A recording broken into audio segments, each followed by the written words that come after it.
Hello everyone, कैसे हैं आप लोग। आशा करते हैं कि ठीक होंगे और तंदुरुस्त होंगे और मस्त होंगे। आज मैं आप लोग के सामने क्लास 10th फिजिक्स अर्थात भौतिकी का पहला चैप्टर पहला अध्याय है ना, प्रकाश का प्रवर्तन, जिसे अंग्रेजी में रिफ्लेक्शन ऑफ लाइट के नाम से जानते हैं, लेकर आया हूँ। सुनिएगा ध्यान से। आखिर प्रकाश है क्या? What is light, what is reflection. परावर्तन है क्या, प्रकाश है क्या। उसके बाद ही हमें समझ में आएगा कि प्रकाश का परावर्तन किसे कहते हैं, प्रकाश का अपवर्तन किसे कहते हैं, क्योंकि ये दूसरा चैप्टर में प्रकाश का अपवर्तन पढ़ना है। तो आप पहले परावर्तन को समझ लीजिए अच्छे से, फिर अपवर्तन तो ऑटोमेटिक समझ में आ जाएगा फिर आपको, है ना, क्योंकि लगभग मिलता जुलता है ना। तो ध्यान दीजिएगा, प्रकाश का परावर्तन से पहले हमें यह समझना पड़ेगा कि प्रकाश किसे कहते हैं, लाइट किसे कहते हैं। तो प्रकाश को अंग्रेजी में लाइट बोलते हैं। प्रकाश को अंग्रेजी में क्या बोलते हैं? लाइट बोलते हैं। आप देखिएगा इस वीडियो में हम क्या क्या चीज पे चर्चा करेंगे, है ना, कौन कौन से टॉपिक पे। तो प्रकाश स्रोत, लाइट सोर्स, प्रकाश स्रोत के प्रकार, टाइप्स ऑफ लाइट सोर्स, प्रदीप्त जिसे अंग्रेजी में ल्यूमिनस बोलते हैं, अप्रदीप्त जिसे अंग्रेजी में नॉन ल्यूमिनस बोलते हैं, प्रकाश की किरण जिसे अंग्रेजी में रे ऑफ लाइट के नाम से जानते हैं, प्रकाश की किरण पुंज जिसे बीम ऑफ लाइट कहते हैं, किरण पुंज के प्रकार जिसे टाइप्स ऑफ बीम के नाम से जानते हैं, पारदर्शी पदार्थ जिसे अंग्रेजी में ट्रांसपेरेंट मटेरियल बोलते हैं, अपारदर्शी पदार्थ जिसे अंग्रेजी में ओपेक मटेरियल बोलते हैं।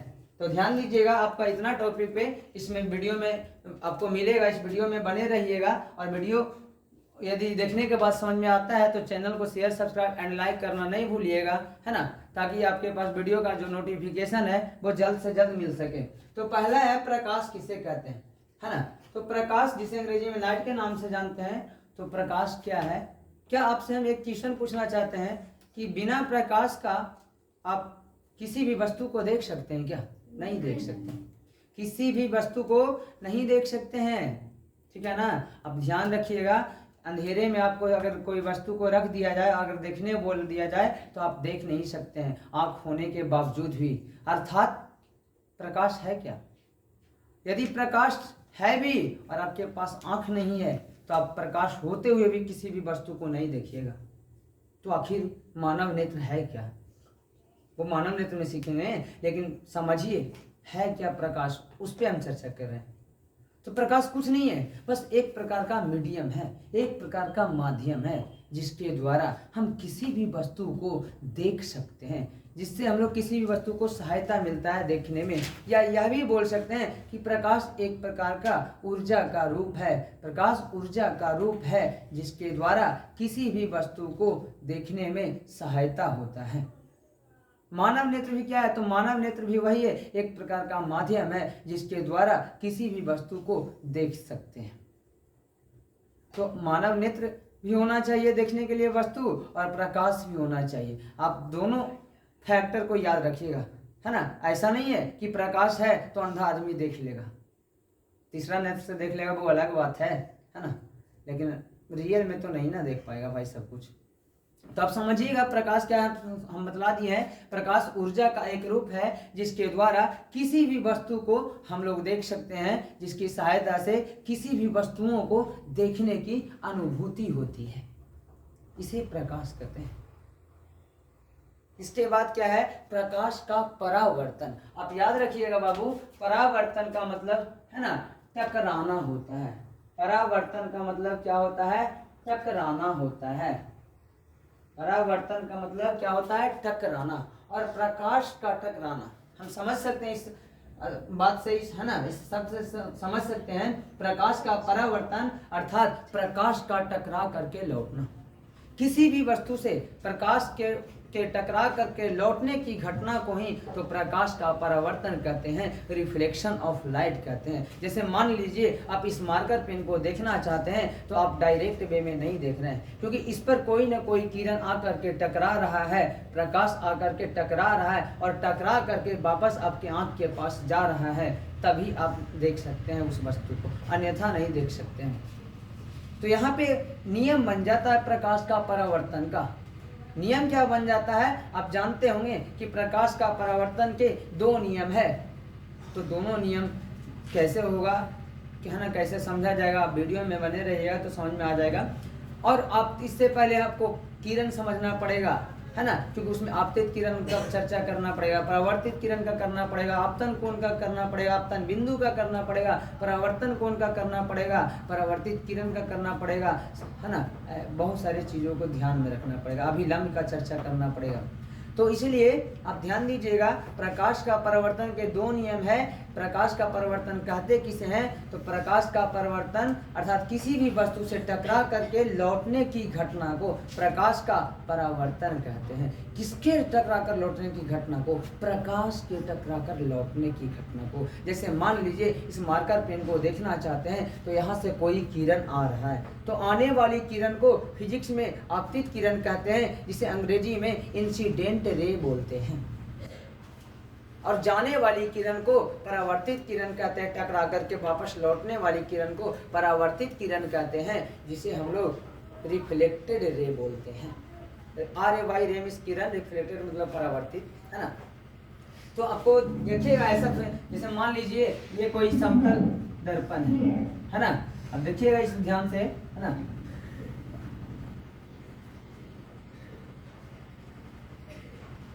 ये परावर्तक सतह है, सॉरी ध्यान दीजिएगा, ये परावर्तक सतह है और यहाँ से कोई किरण आ रहा है, यहाँ से कोई किरण आ रहा है, ठीक है, यहाँ से कोई किरण आ रहा है। तो जो किरण आ रहा है यहाँ पे टकराएगा और टकरा करके वापस लौटेगा, क्या होगा, तो ये जो आने वाली किरण है इसी को हम लोग आपतित किरण बोलते हैं, और टकरा करके ये जो वापस जा रहा है इसको परावर्तित किरण बोलते हैं। और इस बिंदु को हम लोग आपतन बिंदु बोलते हैं। कौन बिंदु बोलते हैं, आपतन बिंदु। जगह थोड़ा सा कम है, कंजस्टेड एरिया है, इसीलिए कोशिश कर रहे हैं कि थोड़ा सा मैं समझा दें, है ना। नहीं तो प्रकाश का परावर्तन का जो नियम है उसका वीडियो बनाएंगे, उसमें समझ में आ जाएगा। अभी टॉपिक पे ही चर्चा कर रहे हैं। इसको बोलते हैं आपतित किरण। आने वाली किरण को क्या बोलते हैं, आपतित किरण, अंग्रेजी में इंसिडेंट रे, और जाने वाले को परावर्तित किरण, है ना। जो भाषा आपको समझ में आता लिखिएगा, है ना। परावर्तित किरण, रिफ्लेक्टेड रे। और यहाँ से रचना किए हैं, है ना, जिसको हम लोग एन द्वारा लिख देते हैं, नॉर्मल, जिसे बोलते हैं अभिलंब, है ना, नॉर्मल अभिलंब। और यहाँ पे ओ बिंदु मान लेते हैं। और ये मान लीजिए आपका एम एन कोई, है ना, परावर्तक सतह है, एम एन कोई परावर्तक सतह है, ध्यान रखिएगा। तो आपका बन करके तैयार हो गया। और ये जो कोण बनता है ना, और यहाँ जो कोण बनता है, इस कोण को हम लोग आई बोलते हैं और इस कोण को आर बोलते हैं। अर्थात आई बोले तो आपतन कोण, आर बोले तो परावर्तन कोण। तो पहला नियम किससे कहते हैं, ध्यान दीजिएगा, ये जो किरण आ रहा है आपतित किरण, ये जो जा रहा है किरण परावर्तित किरण टकरा करके, ये जो अभिलंब है, तीनों का तीनों जो है आपतन बिंदु जो है एक ही बिंदु पर स्थित है। तो पहला नियम यही है। और दूसरा नियम है कि आपतन कोण हमेशा बराबर होता है परावर्तन कोण के। दूसरा नियम, अर्थात कोण आई बराबर कोण आर, है ना। आपतन कोण को आई बोलते हैं, परावर्तन कोण को आर बोलते हैं। तो यहाँ पे ध्यान दीजिएगा, आपतित किरण, परावर्तित किरण तथा आपतन बिंदु पर डाला गया अभिलंब, आपतित किरण, परावर्तित किरण तथा आपतन बिंदु पर डाला गया अभिलंब, तीनों का तीनों एक ही बिंदु पर स्थित होते हैं। इसे प्रकाश का परावर्तन का पहला नियम कहते हैं। दूसरा नियम क्या कहता है कि आपतन कोण और परावर्तन कोण हमेशा बराबर होते हैं एक दूसरे के। लेकिन इससे पहले आपको यह समझना पड़ेगा कि आपतन कोण को आई और परावर्तन कोण को आर लिखते हैं। आपतन कोण कहते किसे हैं, तो ध्यान दीजिएगा, आपतित किरण और ये जो अभिलंब है नॉर्मल, आपतित किरण और अभिलंब के बीच जो कोण बनता है उसे हम लोग आपतन कोण बोलते हैं। और आप परावर्तित किरण और अभिलंब के बीच जो कोण बनता है उसे हम लोग परावर्तन कोण बोलते हैं। परावर्तन कोण किसे बोलते हैं, तो अभिलंब और परावर्तित किरण के बीच बनने वाले कोण को परावर्तन कोण, और आपतित किरण और अभिलंब के बीच बनने वाले कोण को आपतन कोण। तो दोनों नियम बतला दिए। प्रकाश क्या है, प्रकाश का परावर्तन किसे कहते हैं, प्रकाश के परावर्तन के दो नियम होते हैं, समझा दिए। इसके बाद है आपका प्रकाश स्रोत, जिसे अंग्रेजी में लाइट सोर्स बोलते हैं। अब इसे आप समझिएगा, सोर्स का मतलब स्रोत। अब पानी का स्रोत कहाँ से है ना, बिजली का स्रोत कहाँ से है। स्रोत का मतलब जहाँ से कोई चीज़ का उत्पादन किया जा रहा है, कोई चीज़ निकल रहा है, जहाँ से किसी भी चीज़ का, है ना, निर्माण हो रहा है, कुछ बन रहा है, कुछ दिख रहा है, ऐसा बोल सकते हैं। तो स्रोत का मतलब प्रकाश स्रोत, तो लाइट सोर्स। ये जो हम लोग का सोर्स है, लाइट आ कहाँ से रहा है ना, प्रकाश कहाँ से निकल रहा है। तो आपको तो सबसे पहला प्रकाश तो आपको सबसे मालूम ही है, सूर्य का प्रकाश, जो सबसे बड़ा प्रकाश है भाई, है ना। सुबह होते हैं तो सब लोग जागते हैं। तो उसके बाद प्रकाश स्रोत मानव निर्मित भी कुछ है ना, जैसे कि बिजली का बल्ब हो गया, लालटेन हो गया, मोमबत्ती हो गया, जलता हुआ मोमबत्ती, है ना। ये सभी आपका प्रकाश स्रोत का एग्जाम्पल है। तो प्रकाश स्रोत किसे कहते हैं, आप पहले यह समझ लीजिएगा।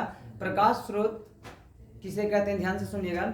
जिसके द्वारा, जिस वस्तु के द्वारा प्रकाश निकलता है उसे हम लोग प्रकाश स्रोत कहते हैं। जिसके द्वारा, जिस वस्तु के द्वारा, है ना, प्रकाश निकलता है उसे हम लोग प्रकाश स्रोत कहते हैं। प्रकाश स्रोत दो प्रकार के होते हैं।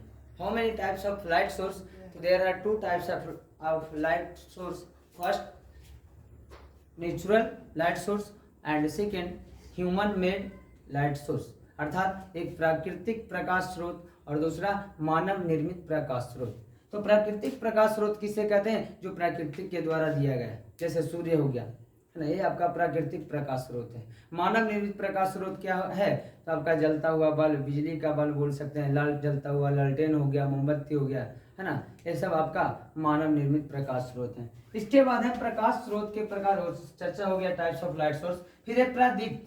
प्रादीप्त जिसे अंग्रेजी में बोलते हैं ल्यूमिनियस। व्हाट इज प्रदीप्त? What is luminous? प्रादीप्त क्या है तो आप सुनिएगा। दीप्त का मतलब क्या होता है? जलना।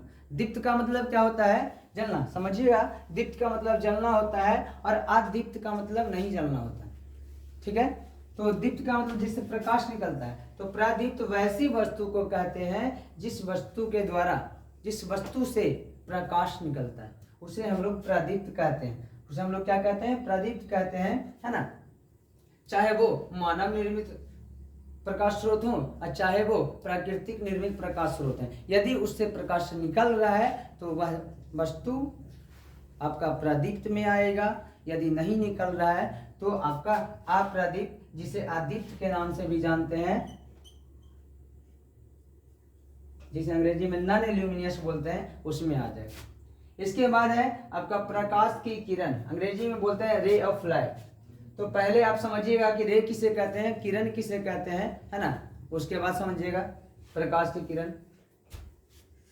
तो प्रकाश, एक चीज यहाँ पे एक क्वेश्चन बनता है कि प्रकाश जो है, प्रकाश जो है किस प्रकार से गमन करता है ना, किस प्रकार से या किस रेखा में गमन करता है, इस टाइप से प्रकाश जो है किस रेखा में गमन करता है।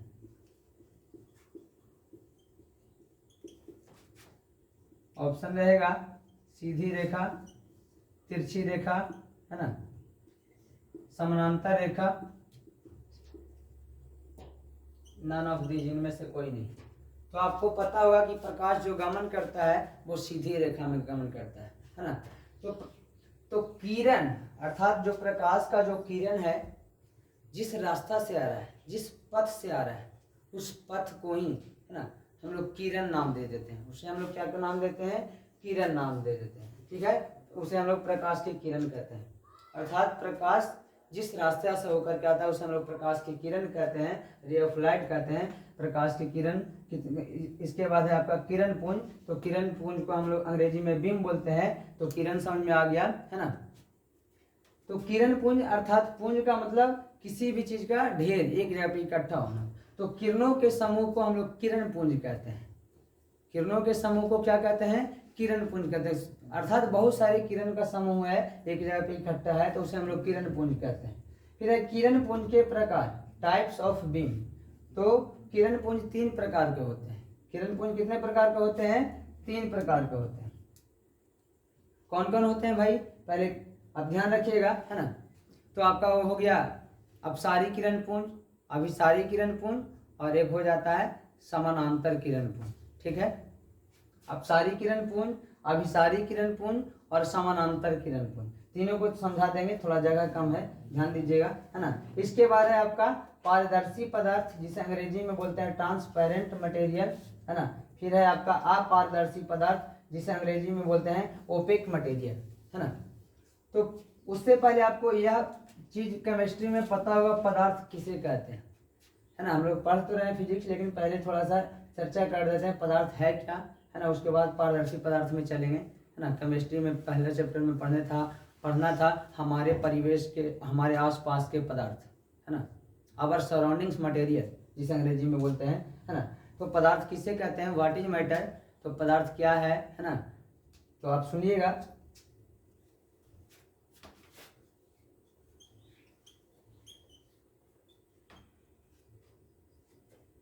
जिसमें कुछ द्रव्यमान हो, जिसमें क्या हो, कुछ द्रव्यमान हो, या फिर बोल सकते हैं कि जो जगह या स्थान घेरता हो, उसी को हम लोग क्या बोलते हैं, पदार्थ बोलते हैं। अर्थात जो जगह घेरता हो, जो स्थान घेरता हो, है ना, जिसमें कुछ द्रव्यमान हो, भार हो, उसे हम लोग क्या बोलते हैं, पदार्थ बोलते हैं। ठीक है। तो पारदर्शी पदार्थ अर्थात कोई ऐसा वस्तु, पदार्थ मतलब कोई ऐसा वस्तु जिसमें कुछ द्रव्यमान हो, है ना, जो जगह छेकता हो, उसे हम लोग पदार्थ कहते हैं। जैसे मान लीजिए ये आपका मार्कर पेन है, तो यह आपका पदार्थ ही है। कैसा पदार्थ है, तो ठोस पदार्थ है ना। 3 प्रकार के पदार्थ है ना भाई, ठोस, द्रव और गैस, लेकिन बाद में 5 हो जाता है ना। पदार्थ के इसे 5 अवस्थाएं, लेकिन मुख्यतः 3 ही माना जाता है। चौथा BEC, बोस आइंस्टाइन कंडेंसेट, और एक आपका प्लाज्मा होता है। ठीक है, तो वो बात की बात है। तो सुनिएगा, यहाँ पे हम लोग थे पारदर्शी पदार्थ में। तो पारदर्शी पदार्थ, पारदर्शी मतलब दर्शी का मतलब देखना, पार का मतलब आर पार, वैसा वस्तु, वैसा पदार्थ जिसके द्वारा या जिससे प्रकाश आसानी से आर पार कर जाता है, उसे हम लोग पारदर्शी पदार्थ कहते हैं, अर्थात ट्रांसपेरेंट मटेरियल कहते हैं। ठीक है, तो आप समझ गए होंगे। इसके बाद है अपारदर्शी पदार्थ। अपारदर्शी पदार्थ वैसे पदार्थ उनको कहते हैं जिसके द्वारा अपार माने जो नहीं पार होने देता है ना, जिसके द्वारा किसी भी प्रकाश का जो कण है ना, ये थोड़ा सा भी प्रकाश के किरण को आर पार होने ही नहीं देता है ना। अपारदर्शी पदार्थ। यहाँ पे एक और भी है जिसे हम लोग पारभासी पदार्थ बोलते हैं, अर्थात ट्रांसलूसेंट मटेरियल बोलेंगे। जगह कम होने के कारण नहीं लिख पाए हैं, आप समझिएगा इस बात को, है ना। पारदर्शी पदार्थ, अपारदर्शी पदार्थ, फिर होता है पारभासी पदार्थ। पार होगा लेकिन हल्का हल्का आभास होगा, हल्का हल्का दिखेगा, समझे कि नहीं समझे। तो वैसा पदार्थ है ना, वैसे जिसके द्वारा प्रकाश का कुछ ही अंश, कुछ ही भाग आर पार हो जाता है, उसे हम लोग पारभासी पदार्थ बोलते हैं। नहीं लिखे अंग्रेजी में न हिंदी में, अर्थात ट्रांसलूसेंट मटेरियल बोलते हैं। अब जैसे कि तेल लगा हुआ कागज, बैलून का रबड़, घिसा हुआ कांच, ये सभी का सभी आपका पारभासी पदार्थ में आएंगे, है ना। पारदर्शी पदार्थ अब सब जितने भी है अपारदर्शी पदार्थ, जितने भी आपका निर्जीव वस्तु है ना, लकड़ी, कुर्सी, टेबल, आप ये भी ले लीजिए, सब आपका अपारदर्शी पदार्थ का एग्जाम्पल है, उदाहरण है ना। तो आप आशा करते हैं कि आपको समझ में आया होगा। आप हम कोशिश किए हैं थोड़ा सा प्रकाश का परावर्तन का जो भी नियम कानून है ना, किस प्रकार से क्वेश्चन पूछता है, स्टार्टिंग किए हैं। आप यदि आपको वीडियो पसंद आया होगा, समझ में आया होगा, तो चैनल को शेयर, सब्सक्राइब एंड लाइक करना नहीं भूलिएगा। लेकिन हाँ, इससे पहले हम एक बात बोल देना चाहते हैं कि आप इस चैनल से जुड़िएगा। जो व्यक्ति 2026 में जो एग्ज़ाम देंगे, तो उनको तो भाई हम बहुत लेट हो गए हैं उनके सामने, क्योंकि मेरा शुरुआत ही है अभी। लेकिन फिर भी हम इतना कहेंगे कि रिवीजन के लिए आप देख सकते हैं, है ना। ऐसा नहीं है, क्योंकि टेस्ट वगैरह का क्वेश्चन वगैरह अपलोड होगा, प्रत्येक चीज़ कोशिश किया जाएगा कि यहाँ पे टोटल सब्जेक्ट का वीडियो अपलोड किया जाए। थोड़ा लेट वेट हो सकता है, लेकिन जाएगा, है ना। तो आप यदि जो व्यक्ति 2027 में एग्ज़ाम देने के लिए अपेयर हो रहे हैं, है ना, तो उस व्यक्ति को मेरे से जुड़ जाने के बाद आप वीडियो में मेरे साथ जुड़ जाइए, मेरे साथ बने रहिए। तो आशा करते हैं कि आपका जो नंबर है, अच्छे से अच्छा नंबर आएगा, अच्छा से अच्छा अंक आप प्राप्त कर सकते हैं मेहनत करने के बाद, है ना। तो चलिए मिलते हैं नेक्स्ट वीडियो में। Thanks for watching, bye bye, take care.